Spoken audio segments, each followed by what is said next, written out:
Why did the rope always look taller when the sky was still gray? Sarah Martinez stood at the edge of the obstacle field, boots planted in damp soil, her breath already quick though the morning air bit cold. 30 feet of braided hemp loomed over her like some quiet sentinel. It wasn't just a rope.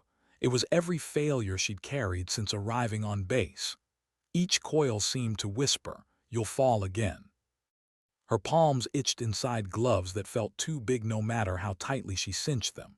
She flexed her fingers, felt the empty space where confidence should live. Around her, the other recruits moved with an ease she couldn't imitate, stretching, joking, testing their muscles with casual precision. Jason, the former college football player with shoulders as broad as the barracks doorway, sprang at the tower in a blur of strength and timing. In less than 40 seconds, he slapped the bell at the top.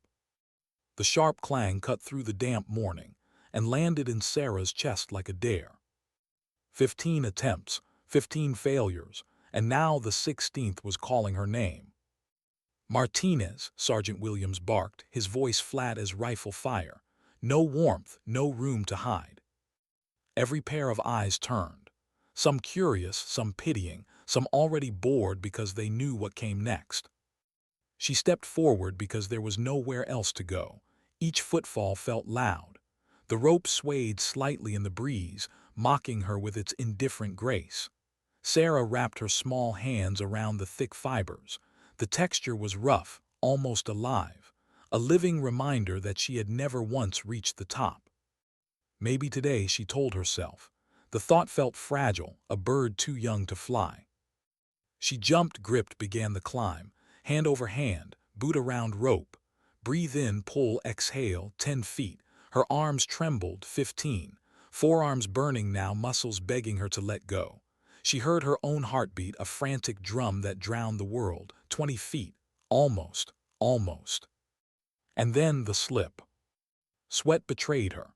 Her left hand slid, right hand followed, and gravity reclaimed her body. She tried to tighten her legs, but the rope hissed through her gloves, burning friction through the leather until she could smell it. A flash of heat, then the soft, humiliating thud of boots hitting earth. Silence. Some recruits averted their eyes. Others shook their heads with barely concealed impatience, as if she'd wasted their time. Sarah felt the sting not just in her hands, but in the quiet judgment pressing from all sides. She stood, brushed dirt from her uniform, and walked to the end of the line. Not a word, not a sigh. It was her routine now: fail, retreat, swallow it down. The rest of the morning unfolded like a loop she couldn't escape.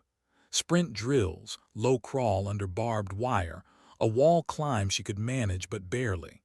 At every station she felt the echo of the rope tower, as though each obstacle whispered the same verdict: not enough.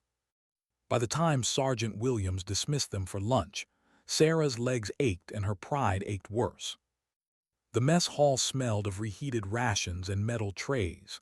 Conversation buzzed, stories from hometowns, jokes about instructors, boasts about times and scores.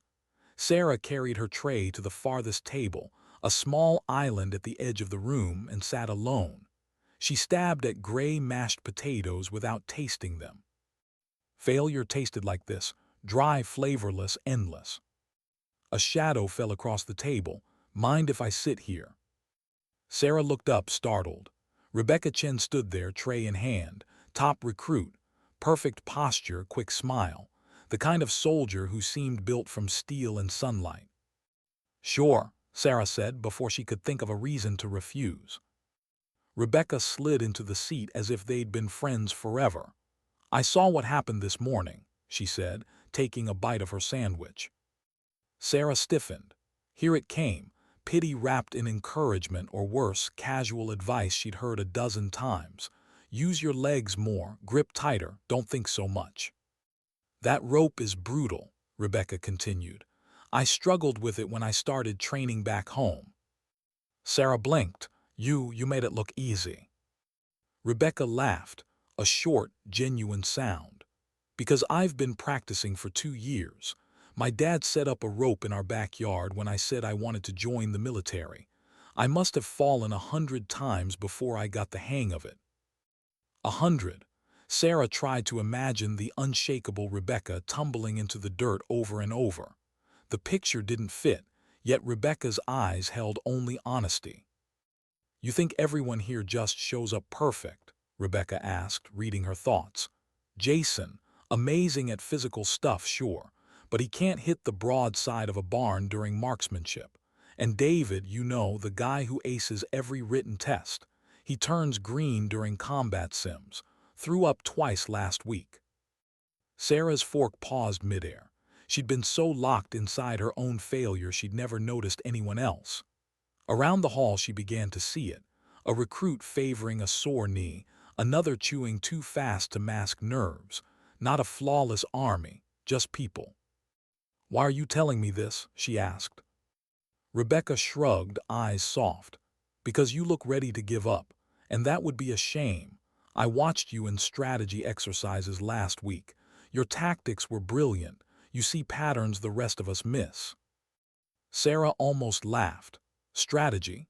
She joined the military to prove she could handle the physical fight, not to be praised for desk-bound thinking. Yet a quiet warmth flickered. Maybe that part of her mattered more than she realized.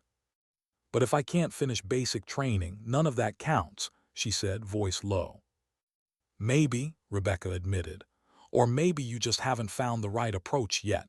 Different people learn differently. The standard method doesn't fit everyone." The words sank deep, unsettling and hopeful all at once. That evening, free time found Sarah back at the obstacle course. The sun bled orange across the sky, shadows long and sharp. She studied the rope as if it were an equation. Jason's brute speed, Rebecca's deliberate rhythm. Some recruits climbed almost sideways, others hugged the rope like a lifeline. Different styles, different solutions. "Maybe the problem isn't me," she thought. "Maybe it's the method." She examined her gloves. The leather bunched where her fingers didn't feel it. Too big by half a size. A tiny flaw, but in engineering, her world before the military, tiny flaws toppled entire systems. It wasn't weakness, it was mismatch. The realization steadied her. She tried again, mimicking Rebecca's measured style, focusing on efficiency rather than speed.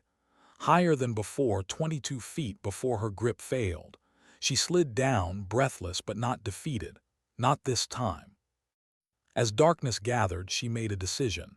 Tomorrow she would request a meeting with her commanding officer. She would ask, not for an easy pass, but for a different approach. It was risky. It might be seen as weakness. But she had little left to lose.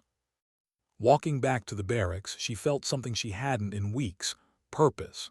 Thin and sharp as the first star of night. Dawn brought new drills, and with them a shift in Sarah's mind. Instead of fearing each failure, she treated every exercise like data, a problem to be solved. Sergeant Williams announced team-based missions, urban combat simulations. Relief mingled with dread.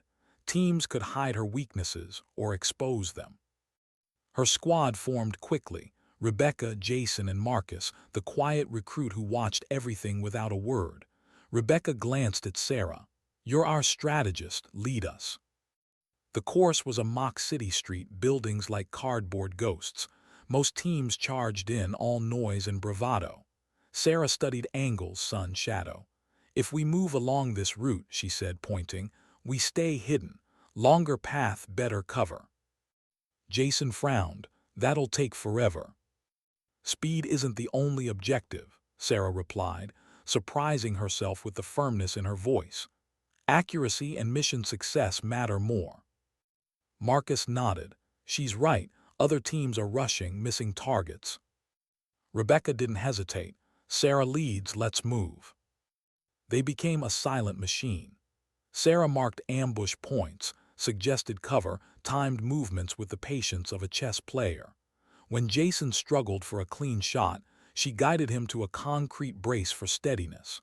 When Rebecca needed to cross an open alley, Sarah tracked the observer's scanning pattern and whispered the perfect window. They finished middle of the pack for time, but their accuracy topped the class. Sergeant Williams called out the results without expression, but Sarah caught a flicker. his pen pausing, eyes nodding something. Around them, recruits murmured. Questions, admiration. For the first time, they looked at her not as dead weight, but as an asset. And yet, when afternoon brought individual combat drills, the rope still stood waiting. Familiar dread tried to reclaim her. Then she noticed him. Commander Hayes, former Navy SEAL, legend. He rarely observed these sessions. His presence tightened the air. Sarah stepped forward, hands dry this time. She climbed deliberately, every motion calculated, 25 feet, higher than ever. Her arms quaked, but her mind stayed cool. When she finally slipped, sliding down, she expected the usual pity. Instead, she found Hayes watching, thoughtful, almost approving. He gave the slightest nod before turning away. A tiny gesture, but it landed like a promise she couldn't yet name. That night, as the barracks lights dimmed and distant drills echoed across the base, Sarah lay awake staring at the ceiling.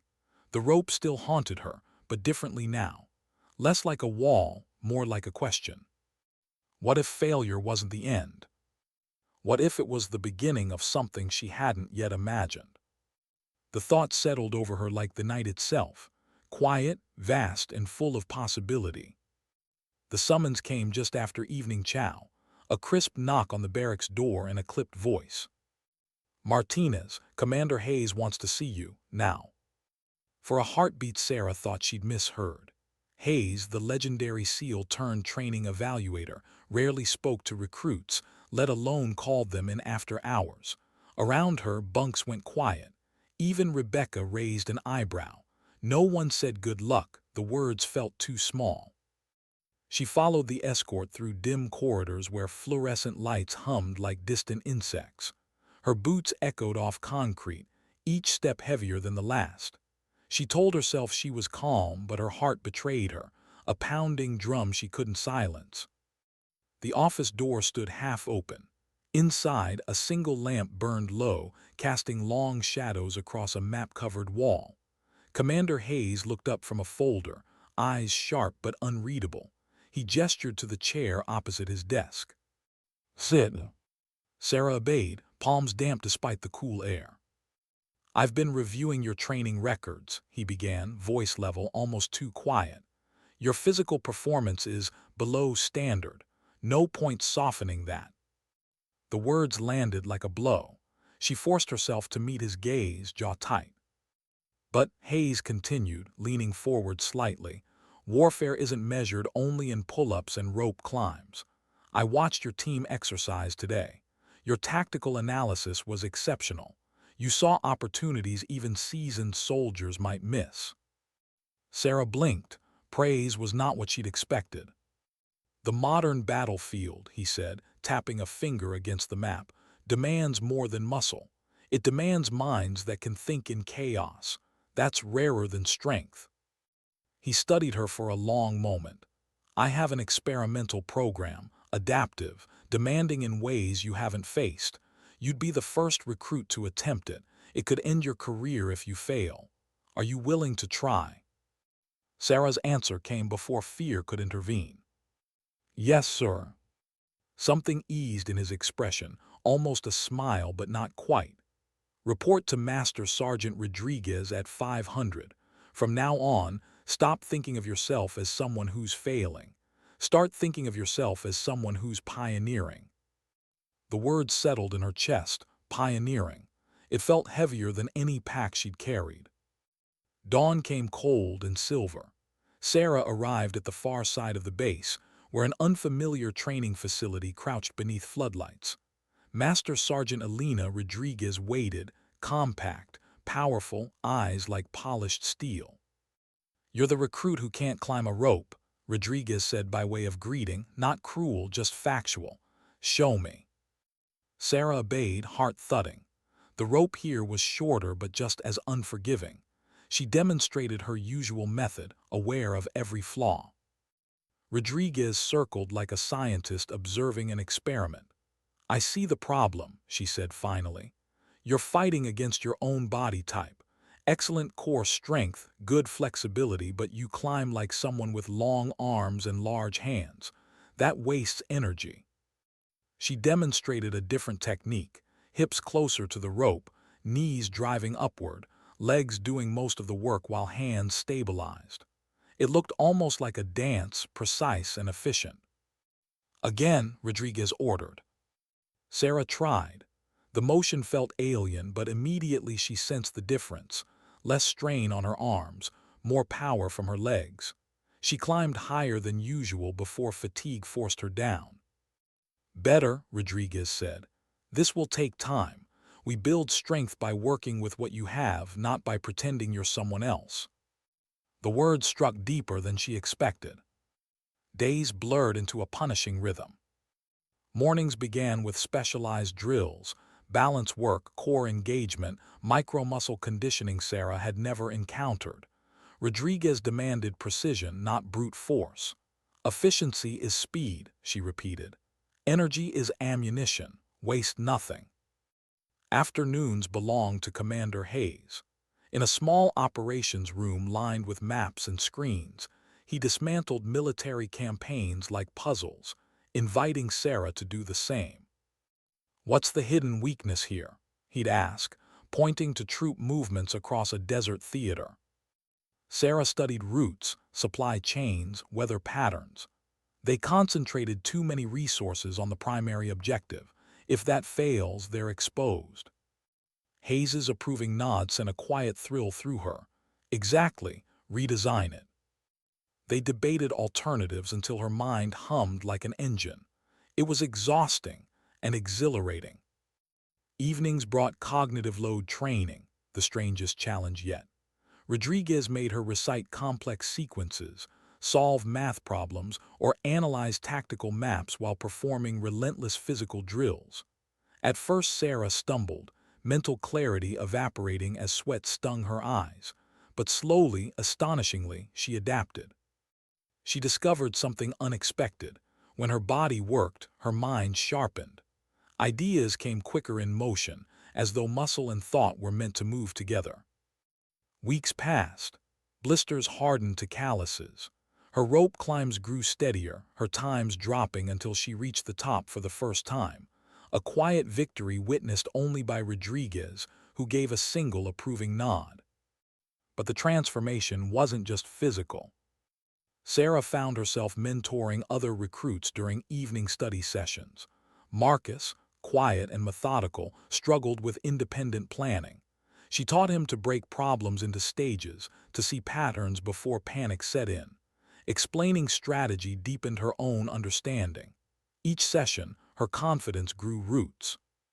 Even Rebecca noticed the change. "You carry yourself differently," she said one night as they left the mess hall.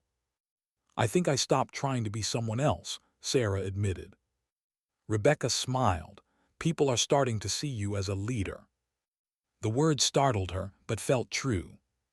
3 weeks into the program, Sarah faced a full combat simulation exercise. This time she wasn't a hesitant follower. She directed her team through chaotic streets, assigning roles with quiet certainty. She read the environment, angles of shadow, enemy patrol rhythms, and adjusted plans on the fly. They finished not first, but with the highest mission success rating in the class. Sergeant Williams, once impatient with her failures, now watched her with something like respect. Afterward, Hayes caught her eye across the field. A brief nod, the kind that carried weight beyond words. Late that night, alone in the barracks, Sarah lay awake, muscles aching but spirit alive. She thought of the woman she'd been on that first rope attempt, the one who believed failure defined her. That woman was fading, replaced by someone who didn't measure worth in raw strength but in resilience, adaptability, quiet resolve. The rope tower no longer loomed as a wall. It stood instead as a reminder. Obstacles are only puzzles waiting for a different solution. Outside, the wind carried the faint clang of the training bell. She closed her eyes and breathed deep, already ready for the next climb. The sky was still ink black when the whistle cut through the barracks. Final prep for today's evaluation. All recruits report to Field 6. Sarah swung her legs from the bunk before the echo faded. Her body responded with the fluidity of habit, boots laced, hair secured, gear packed tight. Months ago she dreaded mornings like this. Now anticipation sparked through her veins, sharp and alive. Today wasn't just another drill. It was the culmination of the experimental program, her chance to prove, to herself as much as anyone, that she belonged. Outside, the parade ground lay under a pale pre-dawn moon. Floodlights carved long white scars across the gravel. Recruits assembled in neat rows, steam rising from their breaths. The air smelled of wet earth and cold iron. Sergeant Williams paced the line, voice carrying like a blade through fog. Today you'll be tested on every skill you claim to own. Individual challenges, team scenarios, tactical leadership, comprehensive readiness. His gaze swept across the ranks and lingered just for a heartbeat on Sarah. No sneer, just recognition. She drew a slow breath. I'm ready. The first trial came fast, the rope climb. The same tower that had mocked her on that first gray morning now waited under hard lights, every coil of hemp etched in sharp relief. Months of training compressed into a single moment. Sarah stepped forward, hearing only her own heartbeat. She reached, gripped, and launched upward, hips tight, knees driving, hands guiding. The new technique was muscle memory now, a rhythm as natural as breath. 10 feet, 15, 20. She refused to rush. Each motion was deliberate, efficient. She could almost feel Rodriguez's voice in her head. Efficiency is speed. Waste nothing. At 25 feet her arms burned, but the burn was clean, controlled. She pushed through, eyes on the bell above. A final kick, a solid grasp clang. The sound rang like a quiet triumph. 2 minutes 15 seconds, not the fastest, but steady, solid, hers. When she dropped lightly to the ground, she didn't need to look around to know that Hayes had seen. Next came the obstacle course, a brutal mile of mud pits, wall climbs, balance beams slick with dew. She studied it like a blueprint, mapping the shortest lines, anticipating bottlenecks. Others sprinted from the start. Sarah paced herself, saving energy for the sections that punished recklessness. She wove through hazards with quiet precision, not the fastest but never faltering. When she crossed the finish line, lungs burning but steady, her time placed her in the upper middle of the class. Months ago she'd have been dead last. But these physical tests were only the prologue. The real trial waited in the tactical compound. Mission briefing, an officer announced, ushering the selected team leaders into a command tent. Sarah entered to find a large operations map stretched across a table, pins and markers scattered like fragments of a secret. Colonel Peterson, the senior evaluator, stood at its head. Scenario is as follows, the colonel said, eyes sharp. A civilian population must be evacuated from a hostile urban zone while enemy patrols converge. Limited resources, partial intel. You will lead separate teams. Adjust plans as conditions change. Success requires adaptation and strategic command. Sarah felt her pulse quicken, not with fear but focus. This was her arena. She studied the map as Peterson outlined the known factors. Supply convoys timed with enemy patrol schedules, narrow corridors of safe passage, radio interference zones. Hidden within the chaos were patterns, intersections of timing and movement that could be either traps or opportunities. Other recruits whispered quick, aggressive plans. Sarah listened, silent, mind already tracing invisible lines. When Peterson called her name, she spoke clearly. My strategy maximizes flexibility and reserves. I'll keep a mobile squad in reserve to adapt to changing intel and protect civilian columns. Multiple contingency routes. Minimum unnecessary risk. Some eyebrows lifted at her calm detail. Hayes, observing from the back, gave nothing away. The exercise began in a storm of noise and motion. Sirens wailed. Simulated gunfire cracked in the distance. Civilians, role players in dusty jackets, waited nervously behind barricades. Sarah moved with measured urgency. Her team, Marcus as communications lead, two sharp-eyed riflemen, a medic falling into step without question. She assigned positions based on strengths, voice low but commanding. Marcus monitor enemy patrol chatter. You're my eyes. Team Alpha flank west and secure fallback route. Medic stay with me. As they advanced through the mock city, new intel blared over comms. Enemy patrols shifting faster than projected. Enemy changing route.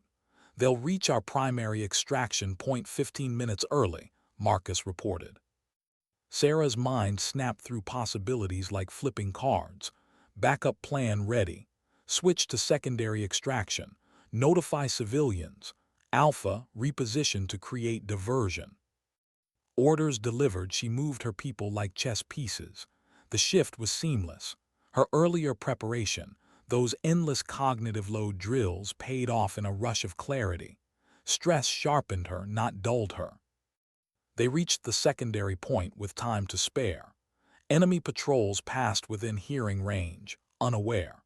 Her team evacuated civilians smoothly, maintaining defensive cover with minimal simulated casualties.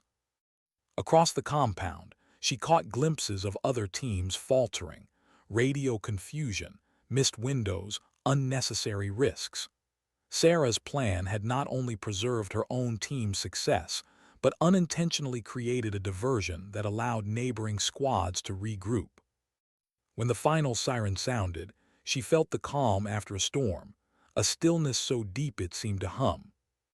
Colonel Peterson's debrief was terse but telling. Martinez, your adaptive strategy minimized exposure and maintained mission integrity. Noted. Around them, evaluators scribbled. Hayes's eyes met hers for a heartbeat, pride masked by professional restraint. The written examination followed, dense with tactical puzzles and military regulations. Sarah's mind, honed by weeks of Hayes's relentless questioning, moved like a well-oiled machine. She finished with time to spare, reviewing her answers twice. As the day closed, tension pooled in her shoulders. Results would come tonight. The experimental program, her program, was under the microscope. Success or failure would ripple far beyond her own career. Twilight settled over the base when the summons came again. Martinez, Commander Hayes wants you in his office. Deja vu wrapped around her as she crossed the quiet grounds. The same hallway, the same low lamp, but tonight felt different. Anticipation replaced dread. Hayes was not alone. Master Sergeant Rodriguez stood to his right, arms folded. Beside them sat Colonel Peterson. Sarah straightened, saluted. At ease, Hayes said. Your performance today was exceptional. Your evaluation places you in the top 15% of all recruits we've trained here. Relief threatened to flood her, but she held steady. Peterson leaned forward, eyes keen. More important is the transformation we've observed. Your strategic thinking and leadership are operating at officer level. Rodriguez gave a small nod of agreement. You've proven that adaptive training isn't just viable, it's superior in key areas. Sarah felt something bloom behind her ribs, pride tempered with disbelief. Months ago she'd feared washing out. Now they spoke of her as a model. Hayes's voice softened, almost personal. You've done more than succeed, Martinez. You've redefined what success looks like. He let the words settle before continuing. We're offering you a choice. You can pursue a traditional military specialty, combat intelligence, operational command, or you can help us build this adaptive training program across the entire branch. Mentor recruits, design curricula, shape the future of how we train soldiers. The room held its breath. Sarah pictured the rope tower, the humiliation of that first fall, the recruits she'd quietly coached in evening sessions. She thought of Marcus, already growing into a strategist, and of countless others who might flourish if given the right approach. She met Hayes's eyes. If I can help others discover strengths the way you helped me, that's where I belong. Peterson allowed the briefest smile, a wise answer. Rodriguez's gaze held pride. Then we start immediately. You'll work beside me to design the next phase of adaptive training. Hayes added, expect fast-track leadership development. Within 2 years, you could be leading a national program. The weight of responsibility settled like a new uniform, heavy, but exactly her size. Later, walking back under a star-washed sky, Sarah paused at the silent obstacle course. The rope tower stood dark and motionless. She remembered every slip, every burn, every quiet night when she doubted everything. Failure had been the doorway, not a verdict. A cold breeze tugged at her sleeves, but she felt warm. The path ahead was uncertain, but for the first time, uncertainty felt like promise. Back in the barracks, recruits stirred in half-sleep as she entered. Rebecca opened one eye, whispered, "How'd it go?" Sarah let a small smile curve her mouth. "Better than I imagined." She didn't elaborate. Some victories were too large for words. Outside, the wind carried the faint, metallic scent of tomorrow.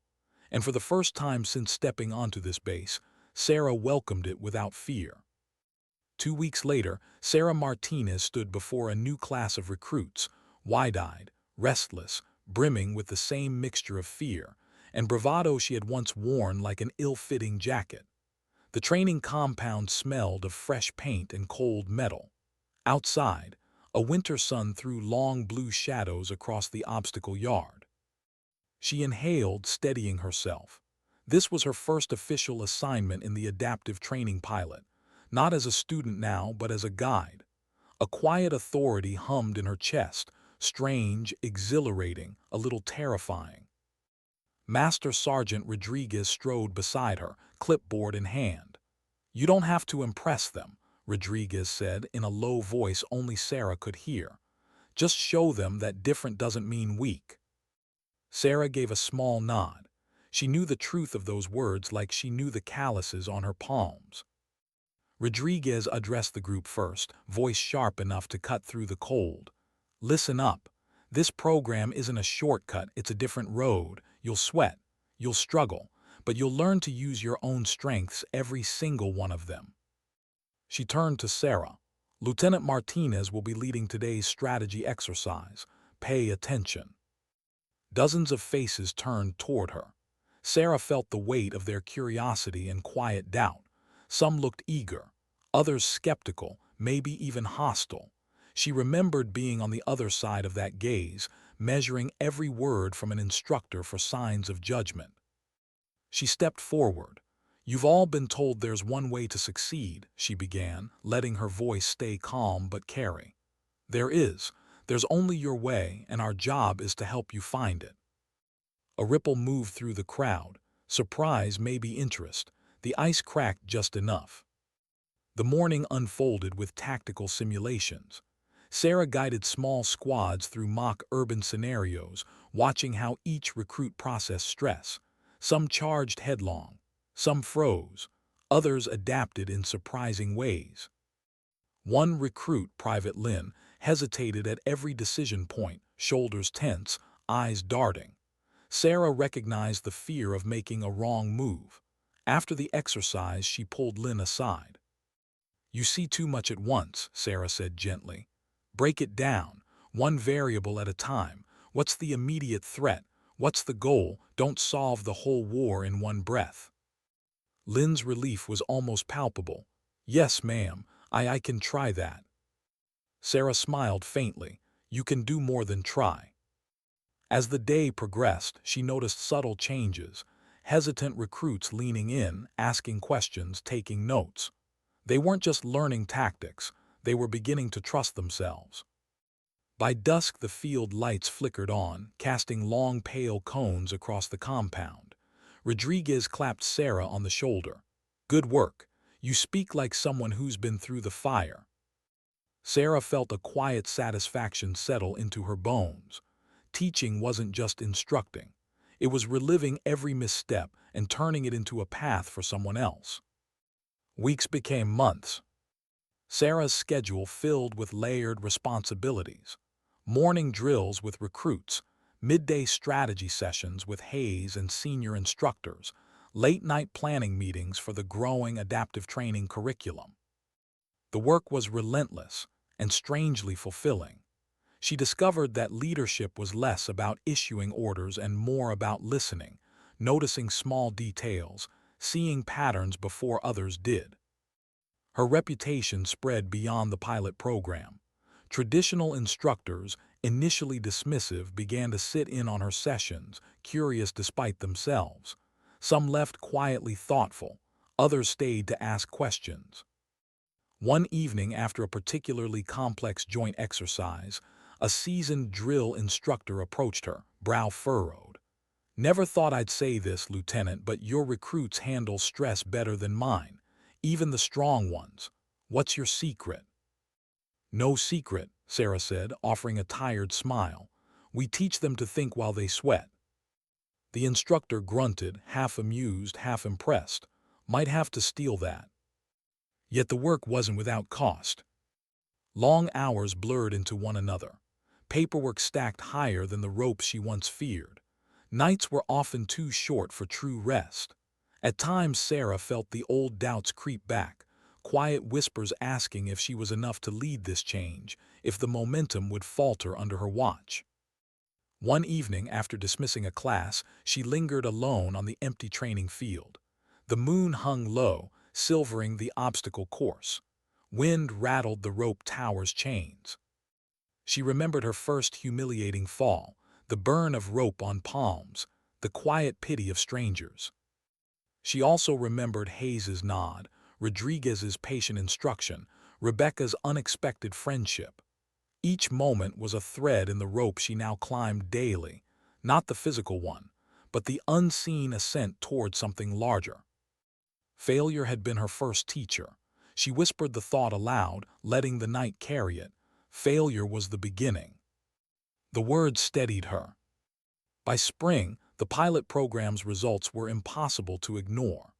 Recruits trained under adaptive methods graduated at higher rates, demonstrated sharper tactical thinking, and maintained stronger team cohesion under stress. Data sheets and evaluation reports piled high on Hayes's desk, each number a quiet revolution.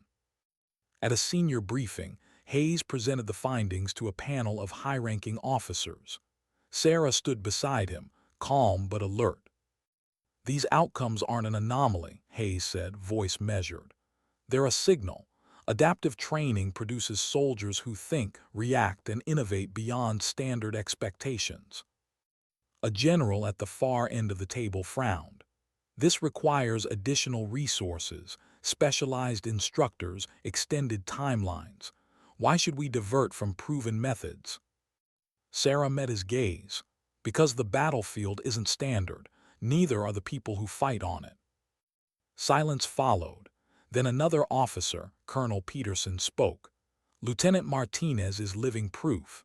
Her journey shows that unconventional paths can yield extraordinary leaders." The debate continued, sharp and deliberate, but Sarah sensed the shift. The room was listening. After the briefing, Hayes caught up with her in the corridor. "You handled that well," he said. "I just told the truth," she replied. "Truth delivered with clarity changes minds," Hayes said, a faint smile flickering. "Get used to it. You'll be doing more of that." He handed her a sealed folder. "Orders.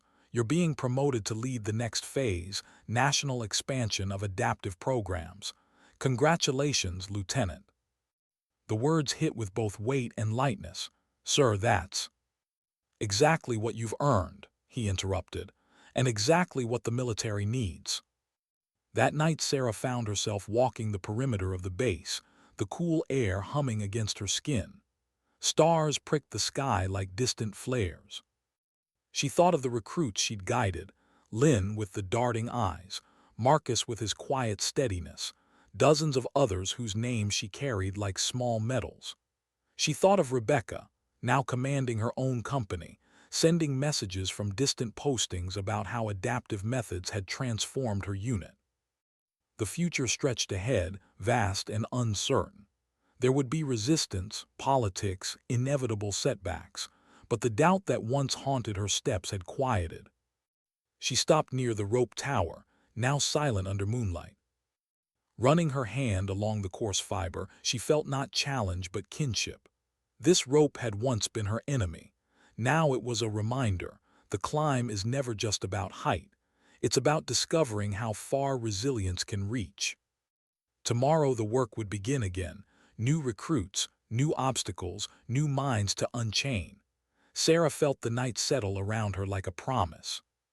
For the first time, she believed not only that she belonged, but that she was precisely where she was meant to be.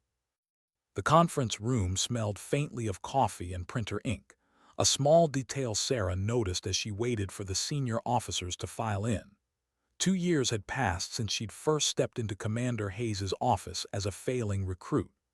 Now Lieutenant Martinez stood at the head of a long table, a digital display glowing behind her with charts of rising graduation rates and improved field performance.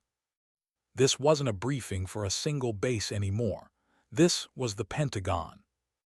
Generals and colonels entered in quiet clusters, their uniforms crisp, their eyes sharp.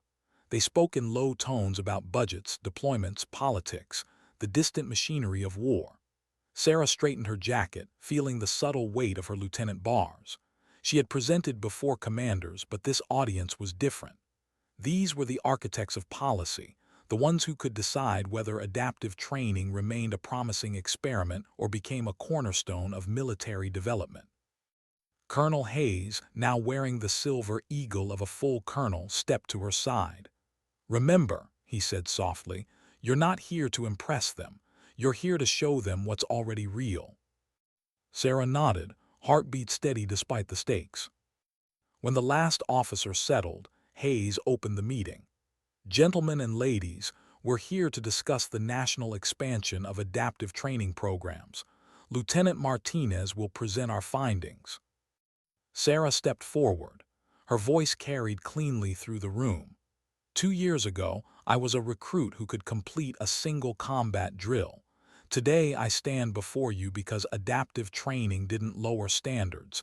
It revealed different strengths and raised outcomes." She tapped the screen. Data flickered: higher retention, faster decision-making under fire, measurable increases in unit cohesion. These numbers are not anomalies. They represent a shift in how we prepare soldiers for the realities of modern conflict, realities that demand flexibility, creativity, and resilience. An older general leaned forward. "Lieutenant, critics argue this approach risks producing soldiers who meet minimum physical requirements but lack traditional toughness. How do you answer that?" Sarah met his gaze without hesitation. Adaptive training doesn't reduce toughness, it redefines it. We still meet every essential operational standard. What changes is how we reach it, by building on individual strengths rather than forcing every recruit into a single mold. The battlefield rewards problem solvers, not just sprinters. A silence followed, taut and considering. Another general scribbled a note. Peterson, now a brigadier, gave the faintest nod. Sarah continued, layering data with quiet conviction. She described recruits who once hovered at the edge of failure now serving as effective squad leaders, soldiers who demonstrated sharper judgment under fire because their training had demanded not only muscle but mind. When she finished, the room was still. Then the oldest general, face carved with years of command, spoke. "Lieutenant Martinez, your record and these results are compelling. We'll deliberate, but I believe you've just altered the future of military instruction." A murmur of agreement moved through the room like a subdued tide. Later, outside the Pentagon's towering facade, Sarah stood with Hayes beneath a sky streaked by evening jet trails. "You handled them," Hayes said, pride hidden behind his usual restraint. "I told them the truth," she replied. "Truth," he said, "is the strongest argument." They walked in companionable silence, the city's winter air crisp around them. Sarah felt the tension of the day begin to ease. Somewhere in that building, decisions were shifting, and she had helped move them. Back at the training base weeks later, Sarah returned to the place where everything had begun. The rope tower still stood, its fibers darkened by years of sweat and weather. New recruits gathered beneath it, their nervous laughter echoing across the yard. She watched quietly as a young soldier, barely 18, shoulders narrow but eyes bright, stepped to the rope. His first attempt lasted seconds before gravity pulled him down. The look on his face was painfully familiar, frustration edged with shame. Sarah approached, her voice gentle, not bad for a first climb. He blinked, startled to see an officer addressing him. "Ma'am, I barely made it 5 feet." "5 feet today," she said. 10 tomorrow, we build from there." Something in her tone must have carried more than words, because the boy straightened, determination flickering behind his embarrassment. Sarah recognized the beginning of resilience, the fragile moment before a spark catches. Her days filled with travel and instruction. She moved from base to base, teaching commanders how to integrate adaptive principles into their own programs. At each stop she saw echoes of her own journey, recruits with hidden talents, instructors skeptical but curious, small breakthroughs that added up to transformation. Letters and messages followed her wherever she went. From Marcus, now a young captain, "Using the strategy breakdowns you taught me with my own platoon. They're thinking faster, reacting smarter. Couldn't have done it without your methods." From Rebecca, commanding a company overseas, "Adaptive drills saved lives during a sudden ambush. My soldiers anticipated moves before they happened. You'd have been proud." Each note was a quiet confirmation that the work mattered far beyond her own career. Yet the higher she climbed, the more complex the challenges became. Meetings with defense committees turned into negotiations over budgets and timelines. Not everyone welcomed change. Some argued that tradition had produced generations of capable soldiers and should not be tampered with. Others feared that tailored training would breed inconsistency. Sarah listened to every concern, never dismissing, always answering with measured patience. She learned early that change was less about force and more about steady persistence. In rare quiet moments, she returned to the obstacle field after dusk, when floodlights cast the rope in pale silver. She would stand at its base, remembering the girl who once stared upward in despair. That memory kept her grounded. No title or commendation could erase the truth. Her greatest strength had grown from the soil of failure. One autumn evening, while reviewing reports in her small office, Sarah received a message marked urgent. "Colonel Hayes requests your presence, tonight." She found him waiting in a conference room, maps spread across the table, a single lamp throwing amber light. "They've approved it," he said without preamble. "The Department of Defense is ready to expand adaptive training to officer development and advanced military education. They want you to lead the initiative." The words hung in the air like a challenge. Sarah felt the weight immediately. That's national scale, multiple branches. Hayes nodded. 3 years to design a comprehensive program, followed by a gradual rollout. It's ambitious, but you're the obvious choice. She leaned against the table, absorbing the scope. That's thousands of officers, generations of leadership. "And you," Hayes said quietly, "are the one to shape it." Silence stretched, filled with the hum of possibility. She thought of the recruits she'd taught, the commanders she'd convinced, the quiet victories that had brought her here. She thought of the rope tower again, its rough fibers and the lesson it had whispered. Obstacles are invitations. Finally she said, "Yes, I'll do it." Hayes's mouth curved in a rare smile. "I knew you would." That night, long after the lights dimmed, Sarah walked alone along the base perimeter. The air smelled of pine and cold earth. Above her, stars burned like distant watchfires. She passed the training grounds where recruits still labored under floodlights, their shouts carrying across the dark. She paused, watching a small group navigate the obstacle course. Among them, a young woman faltered on the wall climb, sliding back with a frustrated cry. Sarah almost stepped forward, then stopped. The instructors were already encouraging, the team rallying. They didn't need her to fix it. They needed the chance to climb. She understood now that leadership wasn't about pulling others to the top. It was about building the structures that let them rise themselves. Back in her quarters, she opened a letter that had arrived earlier in the day. It was from Private Lynn, the once hesitant recruit who had struggled to make decisions. Lieutenant Martinez, it began, I wanted you to know I've been accepted to officer candidate school. Your method of breaking problems into small steps carried me through every challenge. I hear your voice every time I face a tough decision. Thank you for showing me I could think like a leader. Sarah set the letter down, a quiet warmth filling the room. The journey that had begun with a single, humiliating slip on a rope was now rippling outward through lives she might never meet again.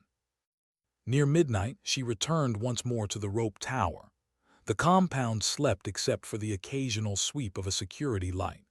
She reached out, fingers brushing the coarse fibers, and felt the entire path behind her. Every fall, every climb, every choice, compressed into this single touch. The rope was no longer a test. It was a companion, a witness, a reminder that strength isn't proven by never falling but by what you choose after the fall. She looked up into the starlit dark and whispered to the quiet sky, "Tomorrow we climb again." And in that still moment, Sarah Martinez knew the climb was endless and exactly what she was meant to do. The night was cold enough to make breath visible when Sarah stepped off the transport plane.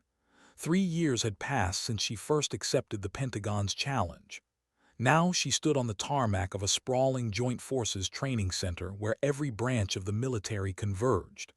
This was the next frontier, adaptive methods for officer development, her initiative finally alive. Floodlights washed the runway in stark white. Beyond them, the silhouette of mountains cut a dark edge against the stars. She inhaled the thin air, feeling both the altitude and the weight of what awaited inside those gates. A young major approached, saluting crisply. "Lieutenant Martinez, welcome. The commandant's expecting you in the war room." "Lieutenant." The rank still felt oddly humble compared to the task ahead.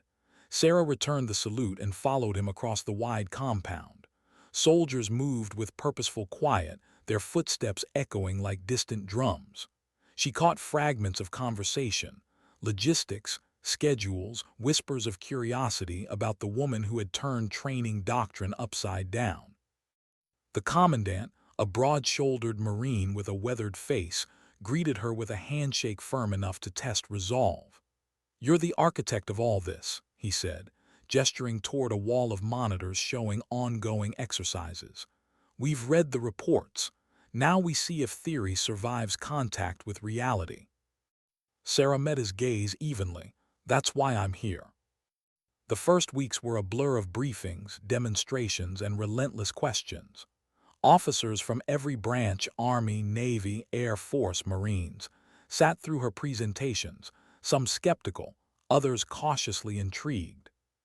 Adaptive training works for recruits, a Navy captain challenged during one session. But officers face strategic decisions at scale. How does your method translate upward? Sarah answered without hesitation. By teaching leaders to think under pressure while acknowledging individual strengths. Rank doesn't make you immune to tunnel vision. Flexibility isn't a luxury, it's survival. She watched the captain's eyes narrow, not in dismissal but in thought. Between lectures, she moved through training fields where mid-career officers sweated through her integrated drills, tactical planning while under physical stress, rapid scenario changes, collaborative problem-solving across branches. Some bristled at first, unused to a system that questioned old habits. Yet slowly, almost imperceptibly, walls began to fall. One chilly dawn, she joined a cross-branch exercise, 30 officers tasked with coordinating a humanitarian evacuation while responding to sudden cyber attacks and shifting enemy positions. Sarah observed from the command tent, noting how stress fractured communication. When confusion peaked, she stepped forward. "Pause the sim," she ordered. All eyes turned. "You're reacting to noise instead of pattern," she said, voice calm but carrying. "Reset. Identify priorities. Who owns supply lines? Who maintains intel flow? Break it down or you'll lose everything." A Marine major bristled. "With respect, Lieutenant, this is chaos by design." "Exactly," Sarah replied. "And chaos is where clarity matters most." The room stilled. Slowly, officers regrouped, realigning responsibilities.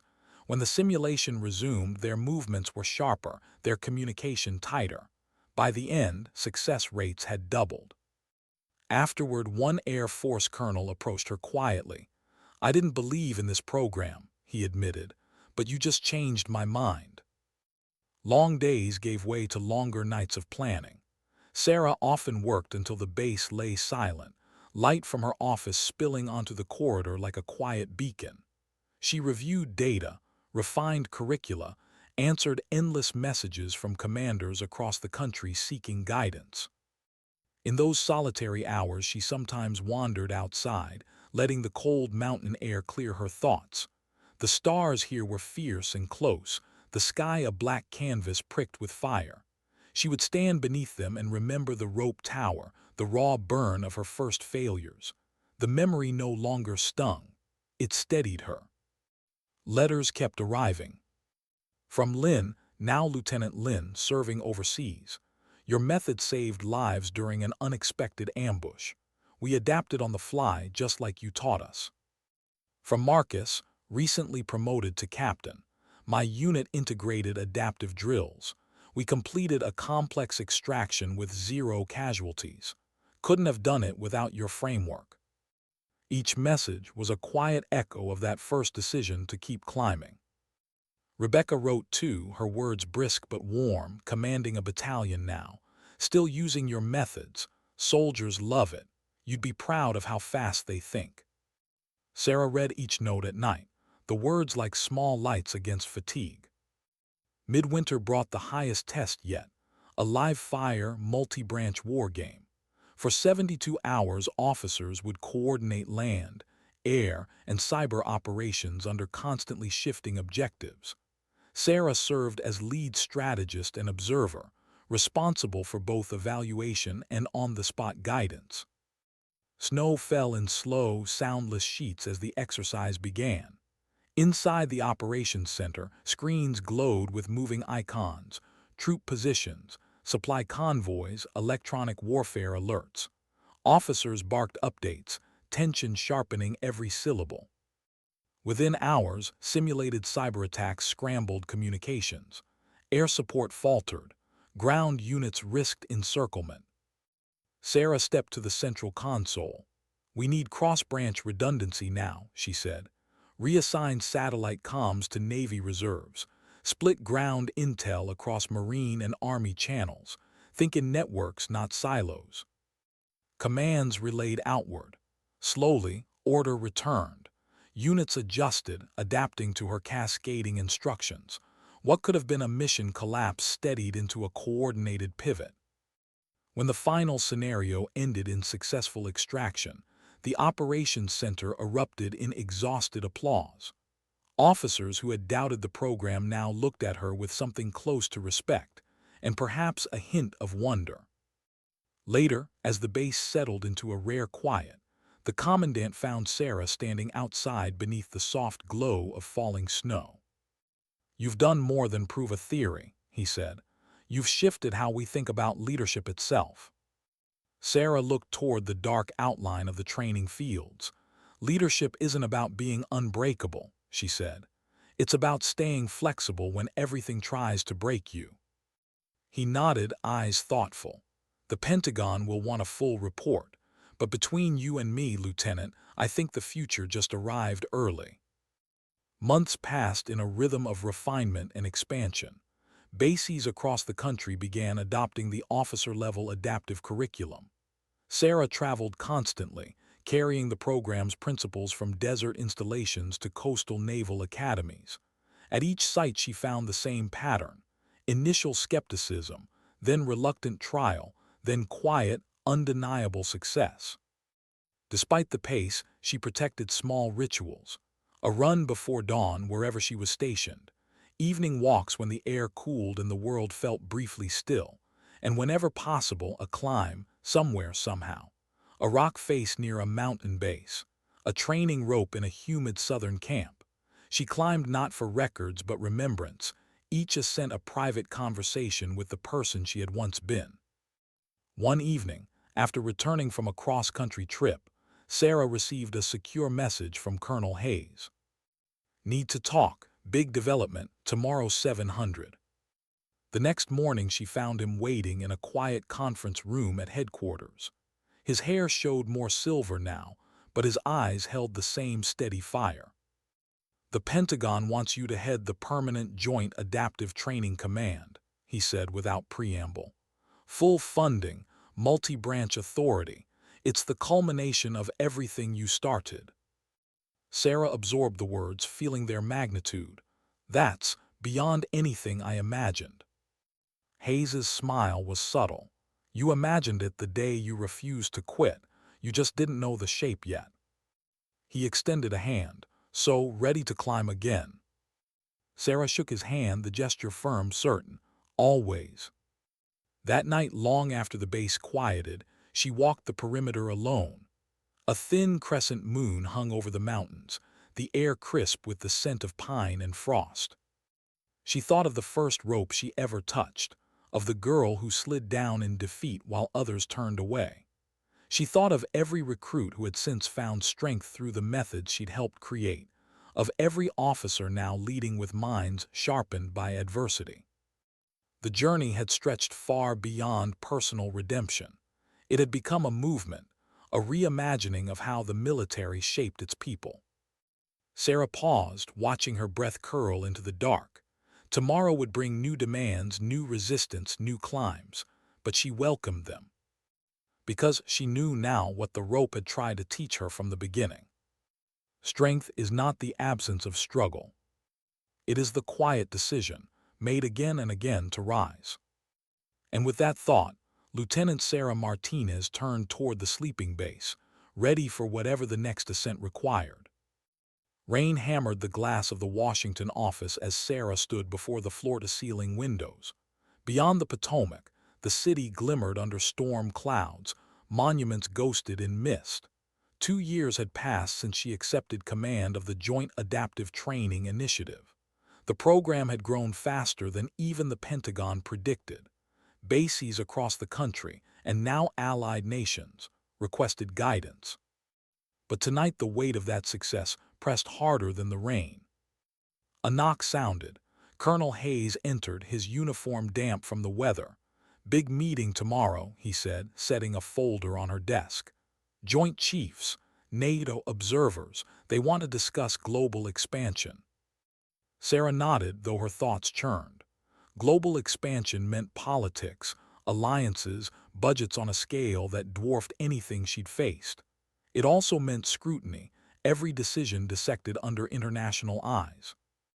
Hayes studied her a moment. You look like someone staring at a climb and wondering if the rope will hold. She almost smiled. Maybe I am. You've held before, he said simply. The next morning the Pentagon's war room hummed with quiet urgency. Delegates from allied nations filled the long oval table, generals, defense ministers, strategists with accents spanning continents.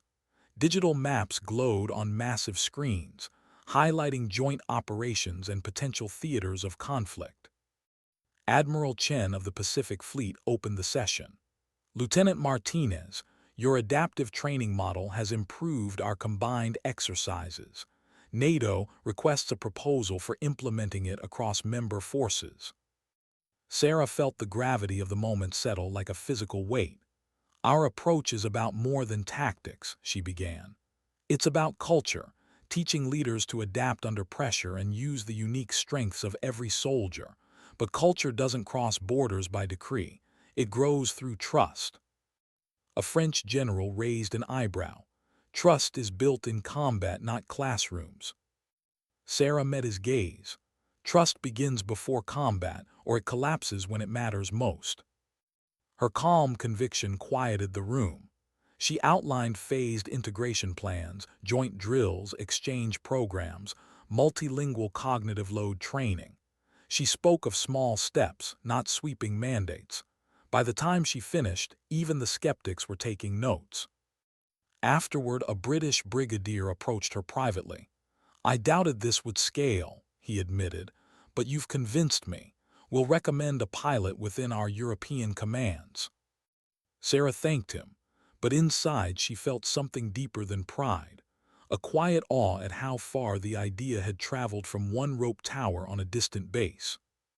Weeks blurred into a rhythm of negotiations and field visits across continents. In Norway, she stood beneath a sky of shifting green aurora as soldiers from 5 nations completed their first joint adaptive drill.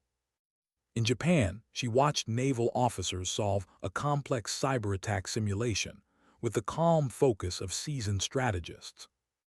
In the Middle East, she guided coalition forces through heat-shimmering exercises that fused desert survival with rapid tactical adaptation. Everywhere she went, she met young leaders whose eyes held the same mixture of fear and possibility she'd once known. And everywhere she went, she felt the same lesson rising. Resilience speaks a language older than borders. But the climb never stopped testing. At a European summit, a sudden policy dispute threatened months of progress. Senior officers argued across a crowded chamber, voices sharp. Plans for joint funding teetered. Sarah waited for the noise to crest, then stepped forward. "We came here to build a system that survives chaos," she said, her voice cutting clean through the din. "Let's not prove it impossible before we begin." The room stilled. One by one, tempers cooled, compromises emerged. By nightfall, the agreement stood. Later, Hayes found her in a quiet corridor. "You diffused that like a seasoned diplomat," he said. "Not diplomacy," she replied softly, "just listening until the pattern showed itself." He smiled faintly. "Same skill that got you up that rope." Despite the relentless travel, Sarah protected fragments of solitude. In a mountain camp in Chile, she hiked at dawn, breathing thin air and watching the sun ignite glaciers in gold. In a dense European forest, she climbed an ancient watchtower after midnight, fingertips brushing cold stone as if it were the old rope itself. Each climb, rock, metal, rope, or stone, became a private ritual, a reminder that the real ascent was inward. Letters continued to find her across the globe. From Lynn, now stationed with a NATO task force, "Your methods kept a multinational unit steady during a surprise border flare-up. We adapted instantly. No losses." From Marcus, commanding my own battalion, "Using your integrated drills daily. Morale's never been higher." Even recruits, she barely remembered, wrote to say her training had altered the trajectory of their lives. Sarah read each message at night, the words like quiet constellations guiding her through unfamiliar skis. Months later, she returned to Washington for a ceremonial review. The Joint Adaptive Command was now a permanent fixture, its emblem stitched on uniforms across the world. At the ceremony's end, the Secretary of Defense called her to the stage. "Lieutenant Sarah Martinez," he said, voice resonant in the Great Hall, "your vision has reshaped not only our military but the collaborative strength of our allies. For leadership and innovation beyond expectation, we award you the Distinguished Service Medal." The applause swelled like a tide. Sarah accepted the medal, its weight cool against her palm. But even as cameras flashed, her thoughts drifted to the quiet places, the empty training grounds at night, the silent rope towers, the first bitter taste of failure. Because the medal was not the proof, the climb was. Later that evening, after the crowd dispersed, Sarah slipped outside into the humid summer night. The city buzzed beyond the Pentagon's stone walls. She found Hayes leaning against a railing, the Potomac reflecting scattered lights. "You've carried this further than any of us imagined," he said. We carried it, she corrected gently. He nodded, eyes glinting. So what's next? She looked out across the dark water. The climb doesn't end, it just changes shape. Back at her apartment, the metal rested on a plain wooden table. Sarah stood for a long time, watching moonlight slide across its polished surface. She thought of every recruit who had once believed they weren't enough, of every quiet night when she'd nearly believed the same. The city outside whispered with endless movement. Somewhere, new soldiers faced their own first ropes, their own silent doubts. She hoped they would find what she had learned. That failure is not a wall but a door.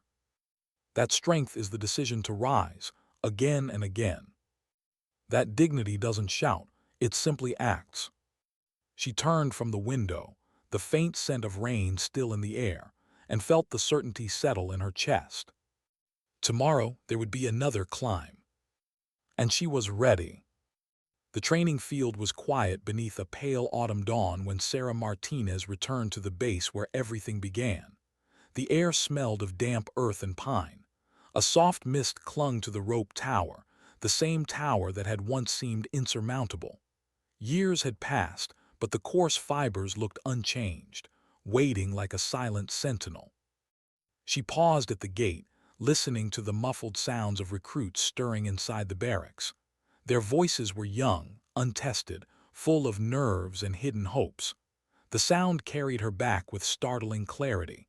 The first humiliating fall, the sting of rope burn, the weight of every unspoken doubt. Now she stood here wearing the insignia of a commander whose training philosophy had crossed oceans. The world knew her name, but the rope didn't care, and that was exactly why she had come. She crossed the yard slowly, boots crunching on gravel. The tower rose before her, dark against the soft morning light. She laid a hand on the rough cord and closed her eyes. This is where it started, she thought. This is where I learned that strength isn't noise, it's persistence. A voice broke the stillness. Ma'am. Sarah turned to see a young recruit, a woman barely 20, hovering a few steps away, helmet tucked under one arm. Her eyes held a mixture of recognition and awe. You're Lieutenant Martinez, aren't you? The adaptive training commander. Sarah offered a small, easy smile. I am, and you are. Private Albright, ma'am. The recruit hesitated, then blurted, I've been failing the rope climb 3 times this week.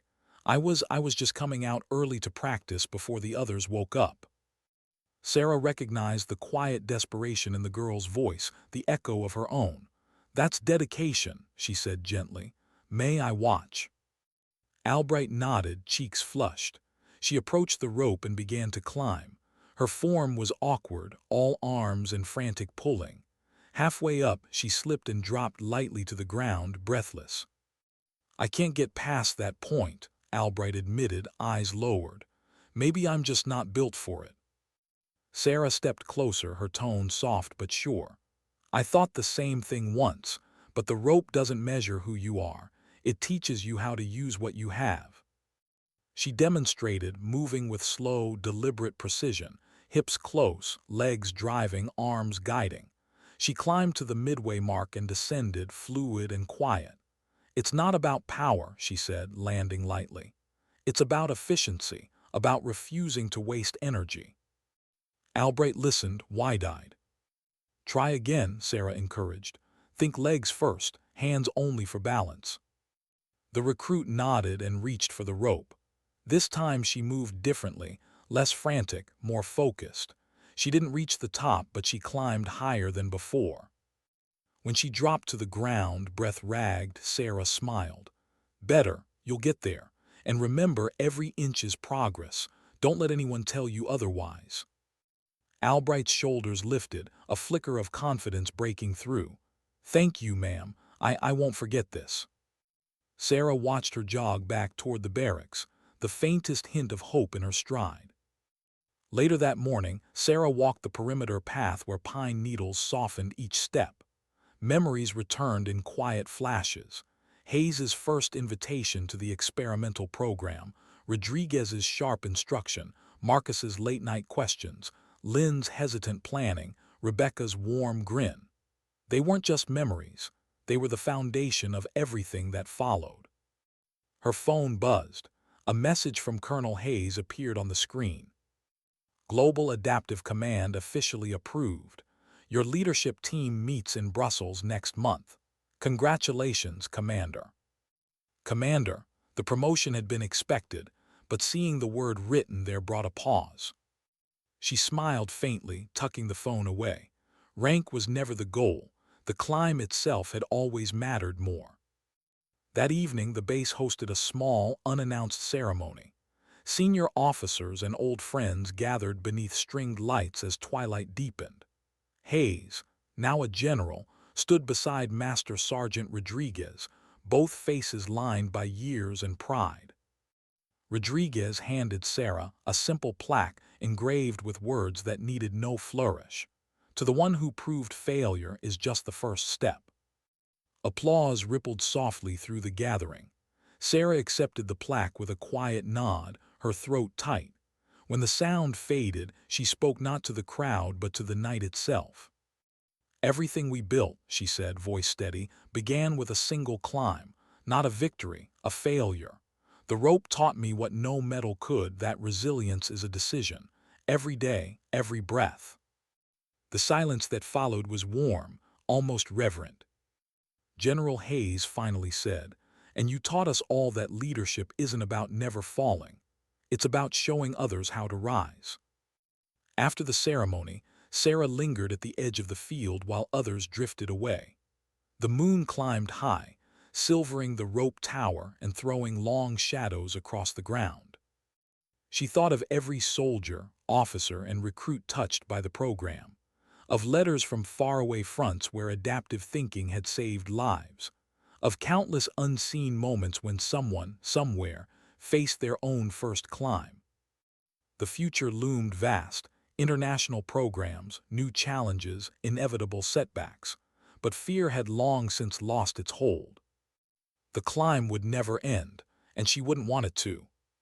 Sarah laid a hand on the rope one last time, feeling the coarse strands bite gently against her palm. She whispered a quiet truth to the night. Strength doesn't shout, it listens. Dignity doesn't boast, it acts. The words drifted upward, carried on the faint wind. She turned toward the darkened barracks, the soft rhythm of distant footsteps fading into the evening. Somewhere inside those walls, recruits were dreaming of tomorrow's tests, tomorrow's doubts. They would wake to face them, just as she once had.